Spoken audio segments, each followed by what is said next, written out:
Hi, Larry Benjamin here again. This time I come to you after owning and driving the Tesla Model 3 for 3 weeks. I can better communicate what it's like to use the car as my only daily driver. As I said in my last video, this is the only EV I've owned and driven. My previous car was an Audi S3, before that an A5, an Acura TL, a 3 Series BMW, and a Camaro and a Mustang. I've rented a Lamborghini Huracan and Porsche Cayman for a day. I picked up the car in Oakland, California from a former Tesla employee and drove it down the nearly 400-mile journey to Los Angeles. The navigation and routing worked great and led me to 2 supercharger stops, leaving me with enough juice to traverse the very hilly Grapevine. Each stop was only 20 minutes, and the supercharger rationed out the right amount of charge based on my trip planning. The Autopilot worked very well. I've revised my opinion on that. I felt much less fatigued when I got home as I let the car do much of the mundane freeway driving for the majority of the trip.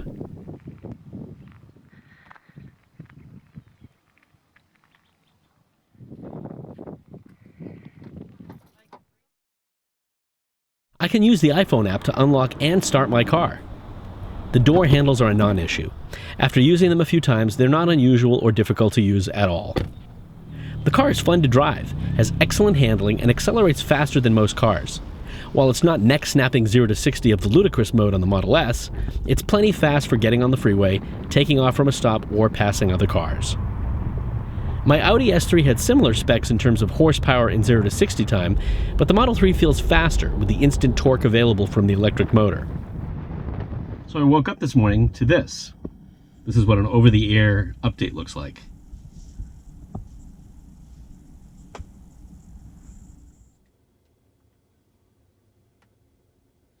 Included in the software update is the manual, which is now available under the service pane.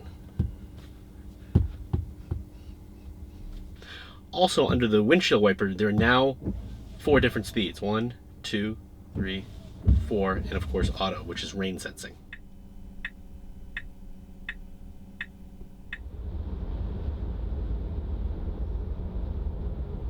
One of the big complaints is that everything is controlled from the 15-inch touchscreen. I don't find this a problem, and I'm now used to it after 3 weeks. I've completely adjusted to having all of the controls on the touchscreen. The mapping is excellent. It's very responsive. You can pinch and zoom, much like you would on a smartphone. And these controls right here, this activates the traffic. You can turn the traffic on and off if you want to see what is happening on specific streets. And you hit this button, and it actually activates Google Maps, the satellite view. And it's very quick the way the graphics paint on. And you can see that I'm right here, right near the beach. So navigation can be activated either with voice controls or typing in the address this way. You can have obviously favorites here, or you can just use the built-in keyboard, much like you would on a smartphone. And it's very easy to use, infinitely easier than purpose-built navigation system in, let's say, Audi, BMW, and Mercedes. So I can type in an address, and it'll go right to it.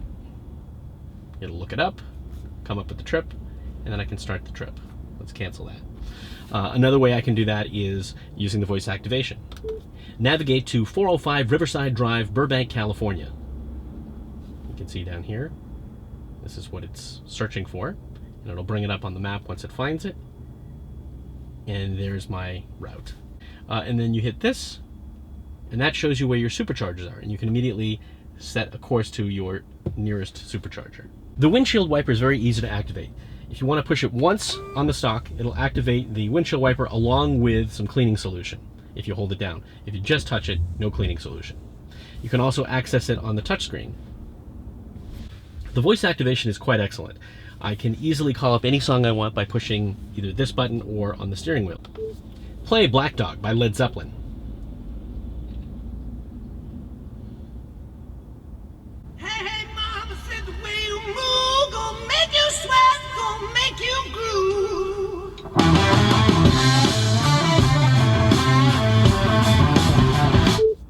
Play Damn by Kendrick Lamar. I got loyalty inside my DNA. Cocaine corner piece, got war and peace inside my... The sound system is quite excellent. It's very powerful, and you can control the sound system by opening up this control system right here, and you have touch-sensitive multi-touch EQ. You have immersive sound, which you can leave off, or it has kind of an enveloping surround effect. One of the complaints is that there's no AM radio tuner. there's only an FM tuner. But in fact, most AM radio stations stream on an internet station. So I can, for instance, call up KNX 1070 radio, which is a Los Angeles radio station. It's a news We haven't radio. ruled out action if Mr. Trump moves forward. Stephen. There's KBC. And speaking of radio, one of the concerns is that you're going to be fiddling with the media page while you're driving, and of course that would be very distracting. But what you can do is build a bunch of presets so you can just hit them right here while you're driving. Basically favorites, just as you would on standard radio. When you visit. You also have a recent, which can show you what you've been recently playing, and you can call up streaming songs. The car's handling is great around corners and stays glued to the road. I consider the suspension to be sporty and not too stiff, similar to my Audi's and past Beamer.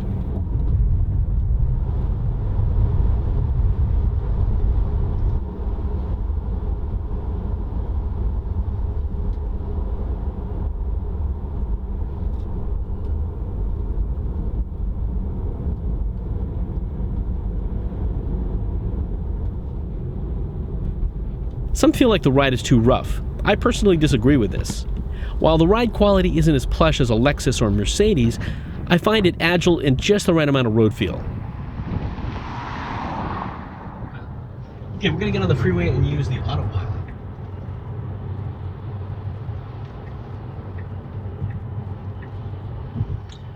So to engage it, just hit the stalk down twice. The car is quiet, and yes, there is some wind and road noise at freeway speeds, but without the sound of a gas engine rumbling and vibrating, it's actually quieter. I feel less stressed and fatigued driving the Model 3 than any other car I've driven. Autopilot is very useful in stop-and-go freeway traffic, taking the mundane task of driving away. You still will not want to zone out and stay focused, as the car will want to occasionally take an unplanned off-ramp.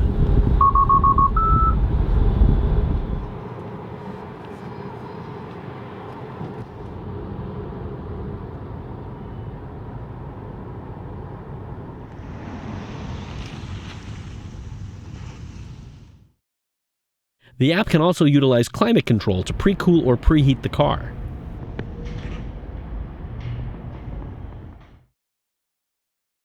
Or operate other functions of the car, such as flash the lights. Or honk the horn. This is even more useful than a key fob to assist in locating your car in a busy parking lot. Now turn left onto North 3rd Street.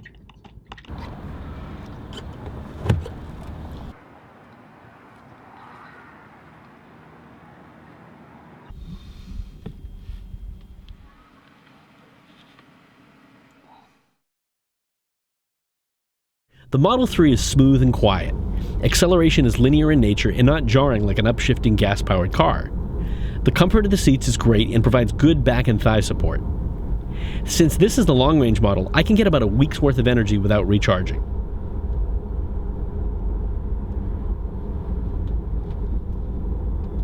I have the home wall charger with 40 amp capacity, charging at the rate of 37 miles per hour. I used to dread driving in LA, and since this car is smooth, responsive, and fun to drive, I enjoy driving again.